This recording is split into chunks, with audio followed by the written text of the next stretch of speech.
A very good evening to you and welcome to Primetime News on MTV Sports. I'm Nadim Majid. And I'm Krishna Pandidaratna. We start off the look at the headlines first. Making headlines this evening, Minister Peiris meets the Indian Prime Minister. Special Parliamentary Select Committee to be appointed to look into religious extremism. Also, the age limit for females seeking employment in Saudi Arabia increased.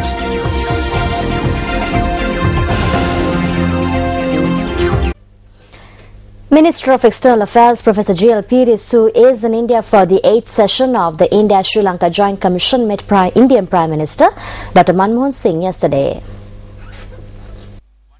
According to the Minister of External Affairs, Indian Premier Manmohan Singh had assured Professor Peiris that India's cooperation with Sri Lanka in all sectors is accorded high priority. The Indian Premier had also expressed satisfaction on the productive joint commission session between the two countries and stressed the importance of meetings of this nature in strengthening bilateral partnership in all sectors including economic, trade and security. Secretary to the Ministry of External Affairs Karnaratna Amunugama and Sri Lankan High Commissioner to India Prasad Karyavasam were present at the meeting alongside Indian National Security Advisor Shiv Shankar Menon, Indian Foreign Secretary Ranjan Mathai and Indian High Commissioner to Sri Lanka Ashok K. Kanta. Meanwhile, former President Chandrika Kumaratunga met with Indian Foreign Minister Salman Khurshid in wake of both countries pledging not to venture into each other's maritime boundary. Various bilateral issues were discussed at the meeting. Speaking at a conference held in Anuradhapura yesterday under the theme The Post-Impeachment Future of the Country, Parliamentarian Vijitha Herath commented on Minister of External Affairs Professor Peiris' visit to India.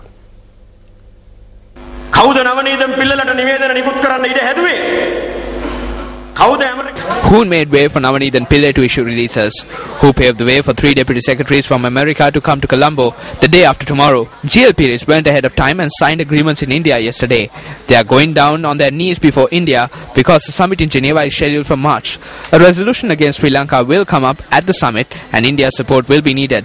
So they are signing economic agreements with India, asking them what they want from here, asking them if they would like land in Somavati. Would they be interested in land in Anuradhapura?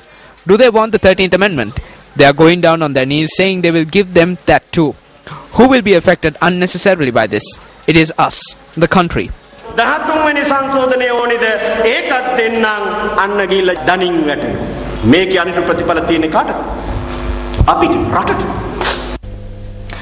A stock of ballot papers suspected to have been used for the last presidential election was found in the Kalagadihena area in Nittamboa today.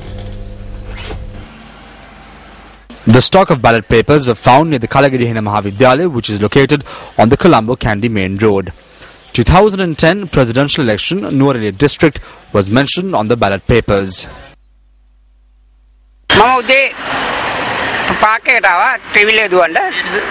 I came to the three-wheeler park this morning and that is when I saw the ballot papers. When I looked at the papers, I noticed that a mark was placed opposite the symbol of the swan. There were 5 bundles. I informed the vice principal of the school and the police. Nobody came to take the papers when I was there. We called 119. We did so for security reasons because it is not good for the school, but nobody came. When news first made inquiries from the Nittamboa police, the police said that such an incident was not reported. Meanwhile, President Mahinda Rajapaksa presided at a special discussion held at Temple Trees yesterday on the proposed sports village that is to be constructed in Hambantota.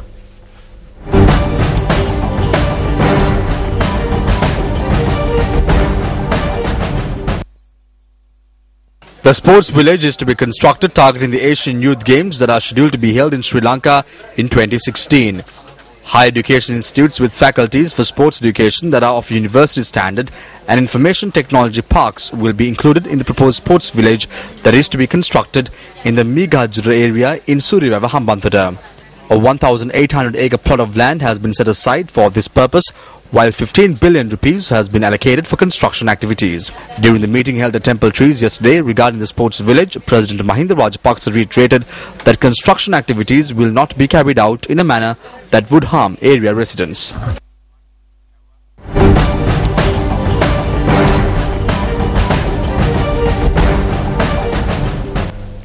The Catholic Bishops' Conference in Sri Lanka perceives that the main aspiration of the internally displaced persons is to have a participatory role in their day-to-day decision-making as all other citizens of Sri Lanka. The observation comes after the Catholic Bishops' Conference in Sri Lanka led by Archbishop of Colombo.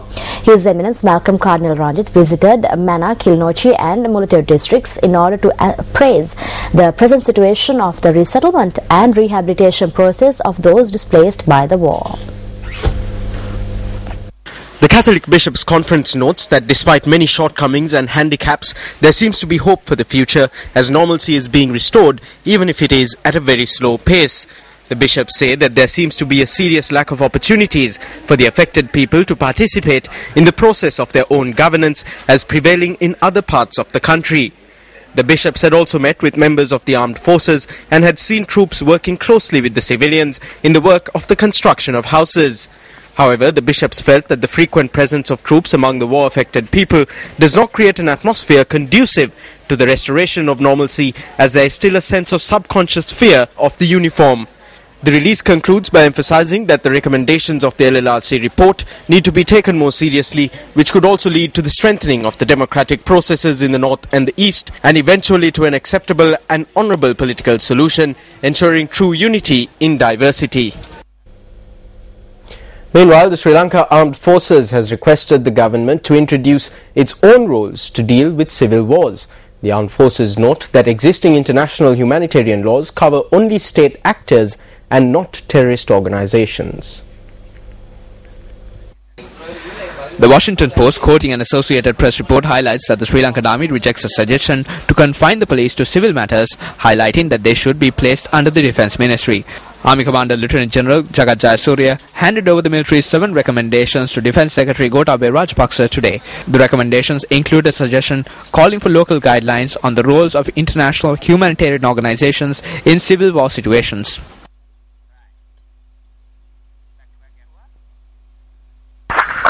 පාඩම් සහ සංහිඳියා කොමිසමේ අවසාන වාර්තාවෙහි ත්‍රස්තවාදී ක්‍රියා යලි ඇතිවීම වැළැක්වීම සඳහා ගත යුතු ආයතනික පරිපාලන සහ ව්‍යවස්ථාපිත. There are many recommendations in the final report of the LLRC on the steps that could be taken at various levels to stop the re-emergence of terrorism.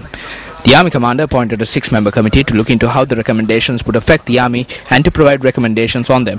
This committee report was handed over to the Army Commander recently. Then, the Army Commander included his recommendations as well and handed it over to the Defence Secretary Gotabaya Rajapaksa today. එයට යුද හමුදාපතිතුමාගේද නිර්දේශ සමගින් අද දින ආරක්ෂක ලේකම් කරු ගෝඨාභය රාජපක්ෂ මහතාට බාර දෙනු ලැබුවා. The police are yet to arrest the Saudi national alleged to have forcibly kept and assaulted the exotic dancer Nirosha Vimalaratna. Nirosha, who was at the center of controversy last year for keeping a pet cobra in her possession, is continuing to receive treatment at the Colombo National Hospital. According to the police, an injured Nirosha Vimalaratna was admitted to hospital last morning when she was found near a road in the Meethotamulla area. The police media spokesperson said that the Saudi national, who is alleged to have assaulted Nirosha, had fled from the house where he had kept her forcibly.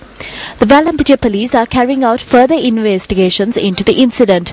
The police media spokesperson said that according to the statement given by Nirosha, the Saudi national had assaulted her over a personal dispute and had later taken her away in a vehicle. The statement also says that he had left her at the Meethotamulla junction. Yesterday, Nirosha spoke to News First about her ordeal.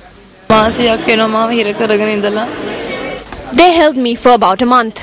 They did not let me leave the house. They harassed me a lot. They took me by force saying he would marry me. He worked for an agency in Fort. They started fighting between 1 and 3 in the morning. They were drinking and then they smashed the bottle and stabbed me with a shard. Then they pushed me down and beat me on the back. Then they hit me in the face, dragged me by my hair and put me outside. Since he had a knife in his hand, I was afraid and I ran to the road. Meanwhile, the director of the Colombo National Hospital, Dr. Anil Jasinghe, said that Nirosha was directed to the psychiatry unit this morning. The psychiatry unit prescribed further in-house treatment for Nirosha. The director of the hospital also noted that she was directed to Judicial Medical Officer Ananda Samaranayaka this afternoon. Speaking in Parliament today, DNA parliamentarian Anura Kumara Dissanayake questioned as to what steps the government is taking to combat the rising incidents of racial and religious clashes. There is a tendency of provoking racial clashes in the country. No matter who incites such clashes, it will ultimately have a bad effect on the whole society.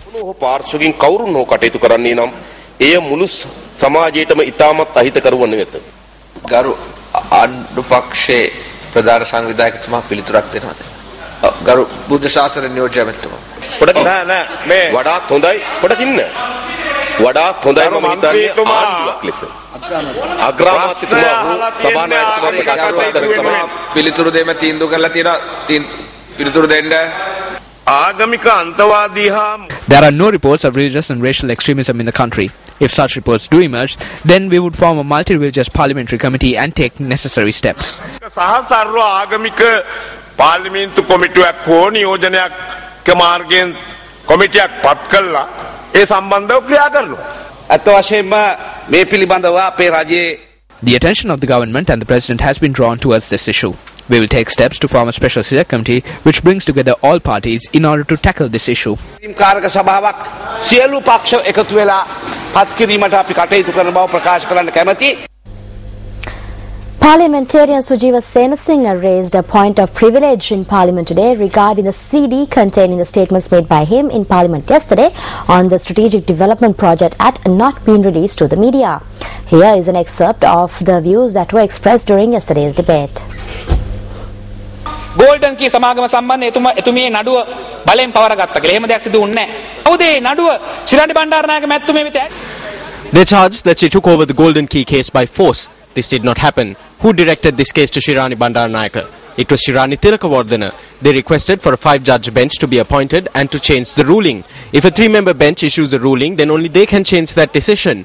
Shirani Bandaranayake directed the case to Shirani Tilakawardena once again. The other 2 justices, Chandra and Suresh Chandra, said they could not sit on the bench with her. We are not saying this. This is what Shirani Tilakawardena said.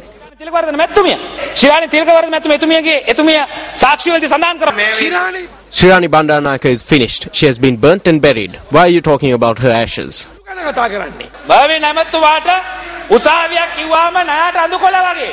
මේ පොතෙන් කියවන්නේ බීලුවක් නෙවෙයි.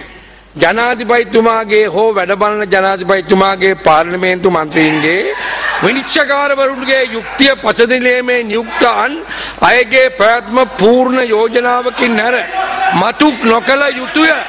මේ වම්බට්ටෝ මේ තිබ්බට්ටෝ මේ අල්ලන ඔක්කොම ටික පන්නලක සභාපතිතුමනි මේ රට එක සුද්ධ එකක් දෙන්නේ නැහැ.